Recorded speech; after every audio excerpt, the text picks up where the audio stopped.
Bienvenue dans une nouvelle vidéo sur le Camino de Santiago. Vous pourrez dire beaucoup de choses sur cette chaîne, mais que son nom n'est pas honnête, non? Aujourd'hui, nous vous apportons la vidéo la plus galicienne que nous avons enregistrée depuis l'existence de cette chaîne. Questions fréquentes que vous, pèlerins, nous posez et alerte spoiler, il y a beaucoup de réponses qui pendent. Alors, si cela vous convient, allons-y. Lumière, caméra, notre cactus. Ce n'est pas un cactus, mais bon, cela devra faire. La première question que vous nous posez souvent est essentiellement: quand est la meilleure période pour faire le Camino de Santiago? Et cela dépend. Cela dépend beaucoup de ce que vous recherchez et de ce que vous aimez le plus. L'hiver plaira aux personnes qui recherchent un défi ou de l'introspection car tout sera boueux, il y aura beaucoup d'endroits fermés, la plupart des services ne seront pas disponibles et vous serez presque complètement seul. C'est une période où l'on respire la paix, mais il fait aussi froid et il pleut. Ce qui est la raison pour laquelle c'est la période où le moins de gens voyagent. Il y a aussi un chemin spécialisé appelé le Camino de Invierno parce que, parfois le chemin français est impraticable. Et beaucoup de gens vous diront que la meilleure période est l'été.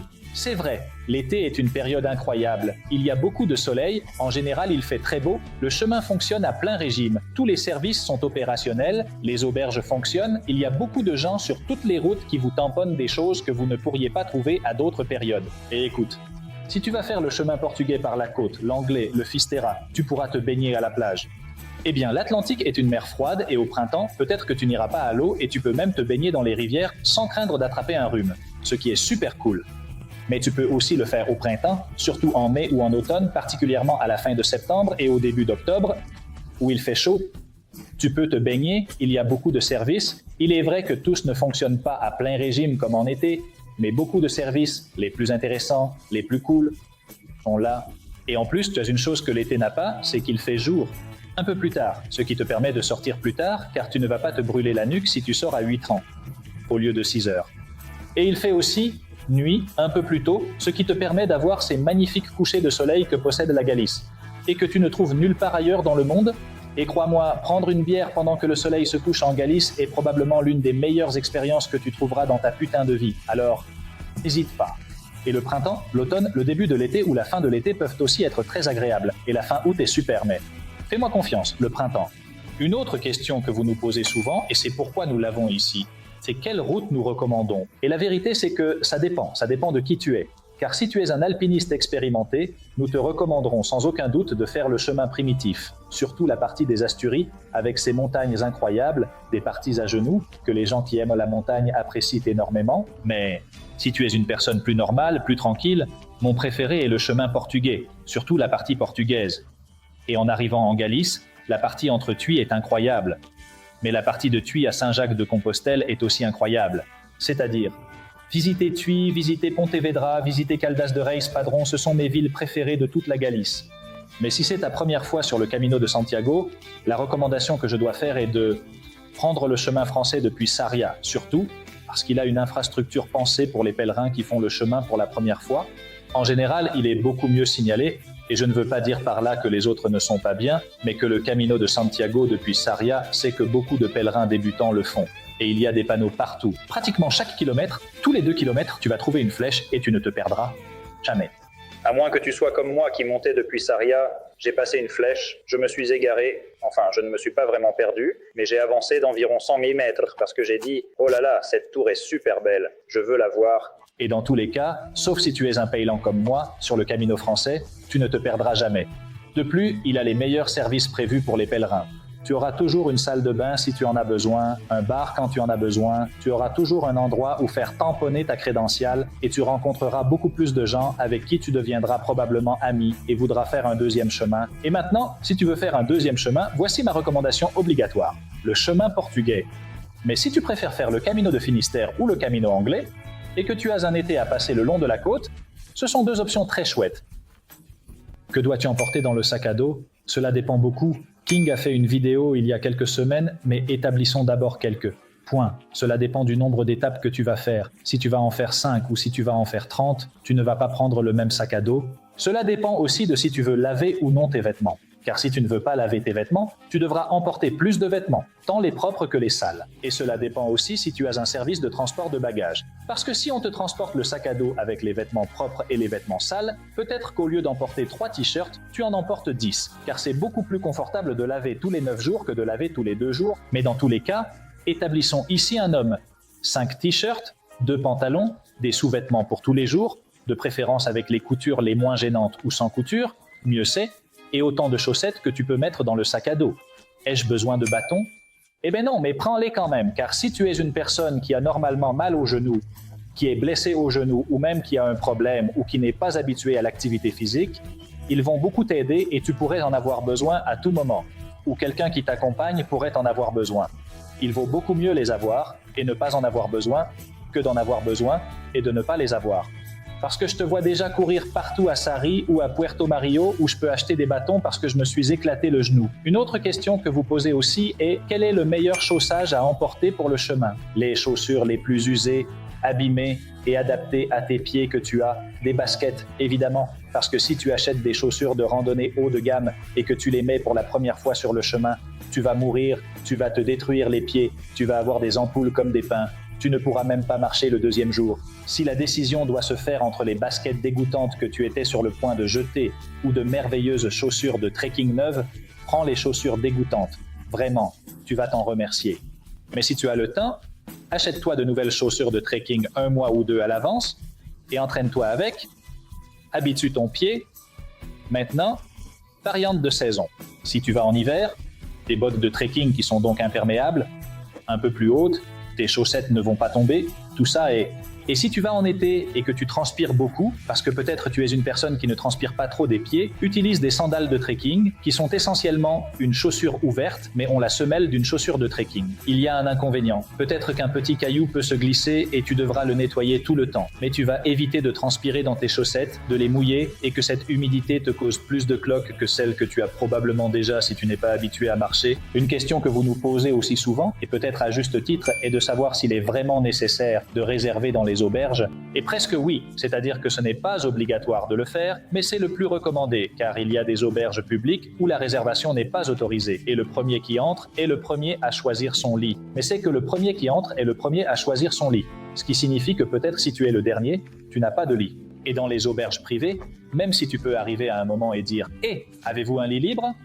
Peut-être qu'ils ont déjà tout réservé parce que les auberges privées acceptent effectivement les réservations, ce qui signifie que si vous décidez d'opter pour cette voie de ne pas réserver d'auberge, vous allez manquer beaucoup de choses. Vous ne pourrez pas vous asseoir pour prendre quelque chose pendant cette pause précieuse, vous ne pourrez pas goûter le jus de la maison Morgat, vous ne pourrez pas manger cette tapichuela de poulpe à mi-chemin d'arcade, vous ne pourrez pas faire plein de choses qui sont super intéressantes.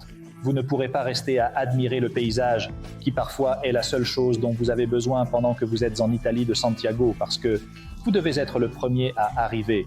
Donc je pense vraiment que ce qui est le plus important, c'est d'avoir réservé l'hébergement, que ce soit une pension ou une auberge pour te soulager d'$1. Pour ces raisons, je te dis aussi que je préfère directement tout laisser contracter et partir en me désintéressant complètement de cela. Quel niveau physique ai-je besoin pour faire le Camino de Santiago? Question n'a aucun sens car si tu peux marcher, tu peux faire le Camino de Santiago. Si nous entrons dans le niveau de comment je peux faire pour souffrir le moins possible, un peu de conditionnement serait merveilleux. Si tu es une personne qui marche 1 heure tous les jours, tu ne vas pas souffrir sur le Camino de Santiago. Plus ou moins, je ne dépasse pas non plus en forme, mais si tu veux t'entraîner sérieusement, marche tous les jours 2 heures. Porte un sac à dos avec 2 ou 3 kilos de poids, essentiellement pour simuler l'eau que tu vas porter, les encas que tu pourrais grignoter, car il est important que sur le Camino de Santiago, tu sois bien alimenté et que tu aies de l'énergie tout le temps. Et essaie de mettre les chaussures de randonnée que tu as achetées, car cela te sera très utile de t'y habituer dans ce domaine. Et ne marche pas dans la rue. En gros, si tu as un sentier de randonnée près de chez toi, essaie de faire ce sentier de randonnée car il ressemblera beaucoup à ce que tu vas rencontrer pendant le Camino de Santiago. La condition physique n'est pas aussi pertinente que nous avons tendance à le penser a priori. Prépare-toi. Car plus tu te prépares, moins tu vas souffrir. Mais tu peux le faire sans te préparer.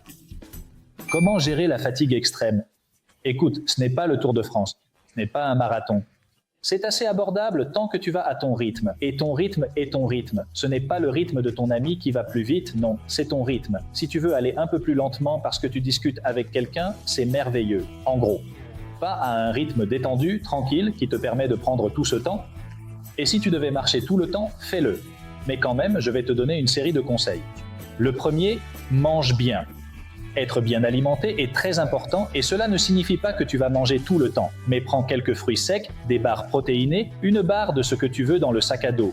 Pour chaque étape, prends un pain et sinon achète-toi un sandwich où que ce soit. Tu vas avoir des sandwichs tous les 5 km. 5 ou 6 km. Je te dirais de reposer tes pieds. Je ne le fais pas souvent, mais je suis un fanatique de la vie et je fais à ma manière. Repose tes pieds 5 minutes, mets-les un peu en hauteur, c'est-à-dire à la hauteur de tes hanches ou un peu plus haut. Tu as l'occasion de retirer tes chaussures pour que le pied respire. À moins que tu ne les aies très enflées et que tu aies ensuite du mal à les remettre. Logiquement, si tu as l'option et que tu n'as pas les pieds super enflés, change de chaussettes à chaque fois que tu fais cette pause ou tous les 10 km. Je te recommanderais tous les 10 km parce que sinon tu vas dépenser des chaussettes. Adieu. Mais il est vrai que si tu transpires beaucoup, tu pourrais avoir besoin de les changer à chaque fois que tu fais une pause. Et avec ça, en principe, tu devrais être parfaitement. Mais il y a une chose de plus que tu peux faire et c'est qu'à la fin de l'étape, tu dois baigner les jambes.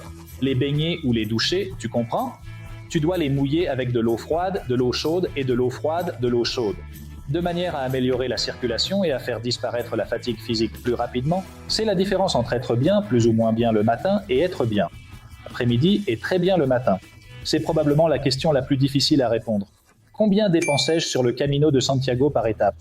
Eh bien, en excluant l'auberge, parce que supposons que tu as écouté et que tu as décidé de la réserver. Cela dépend si tu manges comme un petit poussin ou comme un gros poulet. Pour moi, ça se passe comme un gros poulet, et la dernière fois que j'ai commencé à faire le chemin, j'ai dépensé environ 25 € par jour. Ce qui signifie qu'en 5 étapes, j'ai dépensé 125 ou 130 € entre manger des apelos, une petite bière et toutes ces liaisons que tu peux avoir. La vérité est qu'en Galice, on mange très bien. C'est la triade de la bonté. En d'autres termes, tu manges aussi bien qu'au Pays Basque, tu manges autant qu'en Asturie, et c'est aussi bon marché qu'en Cantabrie, le tout ensemble. Et pour les 10 € que coûte le menu du pèlerin, la vérité est que tu peux sortir un peu en roulant des endroits. Surtout si tu as déjà grignoté avant. Mais bon, vas-y. Quelle est la nourriture typique du Camino de Santiago ? Tout. En d'autres termes, peu importe la nourriture à laquelle tu penses, tout est typique du Camino de Santiago. Tu peux penser aux fruits de mer, aux poulpes, aux piments de padron, au bœuf galicien, au porc sous toutes ses variantes, au lacon avec des grelots, un bon pot de bouillon et de cocido avec toutes les parties imaginables du porc. Il y a plusieurs cocidos qui contiennent des fèves, des pois chiches, en gros, tout ce que tu peux imaginer. Mais concentrons-nous sur mon top 5, du moins au plus, le rasso, qui est essentiellement un filet à l'ail. En Galice, on le prépare assez souvent. Je l'ai déjà mangé plusieurs fois, je suis fatigué. Les piments de padron, les légumes seront toujours derrière les fruits de mer, le poulpe, de préférence celui de Mélide, les amburiñas sont incroyables, mais les fruits de mer en général me fascinent, et l'empanada de cocide. C'est-à-dire, n'importe quel type d'empanada en Galice, le pain de Galice est exceptionnel. Qu'il soit de maïs ou de blé, peu importe, tu vas adorer, elles sont délicieuses. Mais si je devais en choisir une pour toute ma vie, si je ne pouvais manger qu'une seule empanada de plus, l'empanada de vie, l'empanada de cocido. En vérité, j'aurais mis le cocido en premier parce qu'en vérité, je suis un grand mangeur. J'adore manger un incroyable pot de bouillon avec de bons grelots et ensuite me régaler avec un bon cocido. Mais j'ai essayé le format empanada une fois. Et en parlant un peu de nourriture, de gastronomie et d'alternatives véganes, sans gluten, etc., eh bien, en parlant de vegan, je ne peux pas te garantir dans les stands car certaines contiennent sûrement des œufs ou du beurre, mais à toutes les fins d'étape, il y a des plats vegan, conçus pour que tu puisses avoir l'apport calorique nécessaire pour terminer l'étape suivante. Tu n'auras pas de problèmes à cet égard. Oui, peut-être que tu es plus limité socialement, mais tu trouveras beaucoup d'endroits où ils peuvent te donner du gâteau vegan. Et en fait, je sais qu'une dame, Kelly, prépare un stand de snacks vegan à la 3e étape. Elle me l'a dit la dernière fois que j'ai fait le chemin. Sans gluten. Je pense que, cela se passe comme avec ce que tu veux, tu dois demander au moment, mais il est le plus normal que oui, il y en ait. Maintenant, oui, évite les facteurs de risque comme manger des pains et cela motive ainsi. L'empanada. Je ne sais pas si vous pouvez prendre de l'empanada de maïs, mais demandez au cas où cela contiendrait un allergène qui pourrait vous nuire ou quoi que ce soit. Normalement, il y a des menus alternatifs pour que toute personne ayant une intolérance ou une allergie puisse se dépanner et manger de manière délicieuse. Une autre question très intéressante est de savoir s'il y a des endroits où acheter de la nourriture et des boissons le long du chemin, et cela ne concerne pas la fin de l'étape, mais le milieu. Oui, mais nous allons répondre à cette question avec une autre. Est-il sûr de boire de l'eau des sources pendant le chemin ? Je te dirais de ne pas le faire. Au départ, il y a certaines de ces fontaines qui ressemblent à des aires de jeu, carrées avec le robinet vers le bas, où il est 100% sûr de boire, mais ensuite celles qui semblent plus ornementales ou improvisées. Ferez attention. Tout d'abord, je te dirais d'observer et de vérifier qu'il y a le panneau d'eau potable. Je te le laisserai ici, et s'il ne l'a pas, il n'y a tout simplement pas de passage. Et s'il l'a, peut-être qu'une vache a mesuré le robinet pendant qu'elle buvait. ou qu'un chien l'a fait, ou peut-être que l'eau de pluie venait de je ne sais où, ou que du purin s'est infiltré de je ne sais où. Alors, maintenant, tu n'as pas à t'inquiéter pour cela. Pour une raison très simple, il y a des restaurants, il y a des bars à chaque arrêt du chemin que tu peux imaginer, c'est-à-dire que tu en as partout et ils te remplissent la bouteille d'eau gratuitement et avec plaisir tout le temps. Au fait, le conseil du jour, qui sera le brie conseil de l'année, est que chaque fois que tu entres dans un bar, vide la bouteille, qu'il te reste la moitié, un fond ou qu'elle soit entière, il vaut mieux être trop hydraté et demander au bar de te la remplir à nouveau. Aller aux toilettes autant de fois que nécessaire, plutôt que d'être déshydraté, car un coup de chaleur en plein chemin, même s'il y a beaucoup de gens, peut être dangereux. Et puisque nous parlons de la crédentiale, je vais te dire, comment obtenir la crédentiale? Beaucoup de gens le croient. Eh bien, on peut l'obtenir dans n'importe quelle église ou cathédrale du Campo Youssant. Mais lors des voyages du Camino de Santiago, nous te l'envoyons lorsque tu achètes l'un de nos forfaits. Donc, en fait, avec tout ce que tu économises, cela vaut peut-être le coup de passer par là si tu envisages de faire le Camino de Santiago. Je m'en tiens à cela. Et que fais-je si je dévie ou si je me perds du chemin? Eh bien, cette question me plaît. Je demande une réponse très drôle. Tu devrais ignorer 3 choses. La première, tu devrais ignorer les flèches et les bornes qui se trouvent tous les quelques kilomètres. Tu devrais ignorer la file de pèlerins devant toi et la file de pèlerins derrière toi. De plus, tu devrais ignorer les cris. Il y a sûrement dans ton groupe un homme de la Manche qui va te dire « Mais où vas-tu » Un salut d'ici, Juliane. Mais si tu venais à te perdre par hasard parce que tu n'écoutais pas le cri de quelqu'un te prévenant au cas où tu perdrais les flèches, tu es dévié, de n'importe où, ce qui est très difficile à faire si tu n'as pas fait beaucoup de mouvements étranges, ce qui n'est pas non plus très courant. Ce sont généralement des lignes assez longues et autres. La seule chose que tu dois faire est de faire demi-tour. Chercher le dernier repère que tu connaissais ou l'endroit où les pèlerins se sont groupés. Mais dans le pire des cas, si tu as dû faire un tour fou, tu es vraiment perdu. Si tu es vraiment perdu, frappe à la porte d'un voisin. Donc, s'il n'y a personne qui se promène par là, tu frappes à la porte d'un voisin, tu expliques la situation que tu es perdu et tu demandes « Excusez-moi, comment puis-je revenir au Camino de Santiago ?» Et ils te le diront. Peut-être qu'ils te le diront en galicien, parce que les gens de Galice ont cette mauvaise habitude de parler en galicien, mais je suis sûr que si tu leur demandes de parler lentement, ils le feront. Donc, ne t'inquiète pas, tu ne vas pas te perdre sur le Camino de Santiago. Maintenant, nous allons dans la zone qui est un peu plus traditionnelle. Opino est la municipalité du Camino de Santiago en Galice qui a le plus de kilomètres de parcours. Et pourtant, cela ne te dit sûrement rien, à moins que tu n'aies déjà fait le chemin et que tu sois tombé sur le gigantesque panneau d'Opino à l'entrée de la municipalité. C'est ce qui se passe, que normalement la fin d'étape se fait à Pedro Uso. Pourquoi? Parce que Pedro Uso est la capitale de la municipalité d'Opino, et c'est là où se trouvent la plupart des auberges, sinon toutes. Pour arriver à Pedro, tu dois te détourner un peu, et il y a des gens qui se perdent parce qu'ils ne voient pas la sortie vers Pedroso. Donc, si tu arrives au kilomètre 19, tu dois ignorer une rue appelée Rua Peregrino, tu dois ignorer un graffiti géant qui dit Camino de Santiago comme Pino 1. En réalité, il y a plein de panneaux. Quand tu arriveras au kilomètre 19, ce que tu dois faire, c'est faire demi-tour vers le village et continuer tout droit dans cette rue. Il te suffit de continuer tout droit pour arriver à la place de la mairie, et si tu descends un peu plus, tu seras sur la place principale de Pedro Usa, qui aura une statue d'un coq à l'endroit où se trouvait auparavant un lampadaire. C'est une zone très jolie à l'intérieur même de la mairie. Là, tu es à Pedruso, qui est essentiellement la rue droite. Tu y es déjà, il n'y a pas de perte. Est-il sûr de faire le Camino de Santiago seul? Eh bien, oui. Cela nous le confirme non seulement moi qui ne l'ai pas fait seul, mais aussi beaucoup de gens qui l'ont fait seul. Il dit qu'il vaut vraiment la peine de faire le Camino de Santiago seul et que c'est assez sûr. Il est très difficile de se perdre et personne ne te fait de mal. Maintenant, si tu veux ajouter un peu d'excitation à ta vie, que tu t'ennuies un peu, et que tu veux ajouter du risque au Camino de Santiago, essaie de dire à un Galicien que la Cruz Campo est meilleure que l'Estrella de Galicia ou à Porto Mari. Demande à Javi de Casacruz de te remplir la bouteille d'eau avec de la gardiante. Y a-t-il des messes ou des cérémonies spéciales pour les pèlerins sur le Camino de Santiago? Eh bien, il y en a une en particulier que tu connais sûrement et qui est très célèbre, c'est la messe du pèlerin de Saint-Jacques de Compostelle. Elle se célèbre? Je ne me souviens pas de l'heure exactement, donc je vais te la laisser ici pour l'avoir gravée dans la pierre. Et en plus, pratiquement toutes les municipalités le long du Camino de Santiago ont des messes, ou l'une de leurs messes, orientées vers 7 ou 8 triangles, de manière à ce que les pèlerins puissent terminer l'étape, manger, se reposer, nettoyer de préférence et assister à la messe. Et maintenant, je ne sais pas combien de prêtres regardent la chaîne, mais si tu es un prêtre, souviens-toi que si tu veux co-officier une messe, tu dois te présenter 20 minutes avant. Apporter le célébrum, je crois que c'est ce qu'on appelle le permis de ton évêque pour que tu puisses célébrer la messe en dehors de ta paroisse, ce qui pourrait t'intéresser, alors prépare-le au cas où. Quelle tradition ou coutume faut-il respecter sur le Camino de Santiago? Eh bien, Alex t'a fait un court-métrage il y a quelque temps où il te parlait de laisser des pierres sur les bornes. Quand je fais le Camino de Santiago, je prends une pierre lors de la première étape et je l'emmène jusqu'à Santiago de Compostelle, puis je la garde chez moi. Je ne la laisse pas jeter près d'une fontaine. Ne le fais pas. Qui se fâche? D'autre part, il y a d'autres traditions, d'autres coutumes qui sont aussi assez chouettes, comme les escaliers de Puerto Marin, où tu ne dois pas t'arrêter au milieu, sinon tu auras de la malchance en amour pendant 7 ans. Certaines personnes disent que c'est de la malchance dans le sexe, n'importe laquelle des deux. Tu ne veux pas les avoir, alors fais les escaliers d'un coup. Tu peux y aller plus lentement à ton rythme, mais ne t'arrête à aucun moment. Une autre tradition qui est très chouette, mais que tu ne pourras pas faire telle qu'elle en Galice, c'est de remplir ta coquille de Saint-Jacques de vin à la fontaine du vin.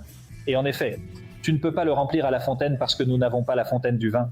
Mais cela ne signifie pas que tu ne peux pas t'arrêter au milieu de n'importe quelle étape et dire au campeur de service « Eh, mets-moi un Rio Guita dans la coquille de Saint-Jacques ou mets-moi un Ribera del Duero. » Oh, eh bien, tu es en Galice, demande un vin galicien. Combien de jours ai-je besoin pour faire le Camino de Santiago? Eh bien, cela dépend. Cela dépend du nombre d'étapes et à cela, tu dois ajouter 2 jours. Par exemple, tu vas faire le Camino français depuis Sarria en 5 étapes. Jour d'arrivée à Sarria, 1 jour. 5 jours que cela va te prendre pour faire le Camino. Et un de plus dont tu as besoin pour te reposer à Santiago et visiter la ville le lendemain. Et ne sois pas terroriste, ne pars pas à 18h le jour de ton arrivée à Santiago, car Santiago est une ville qui mérite vraiment d'être vue, un endroit charmant pour prendre le petit déjeuner, plein de monuments précieux et spectaculaires.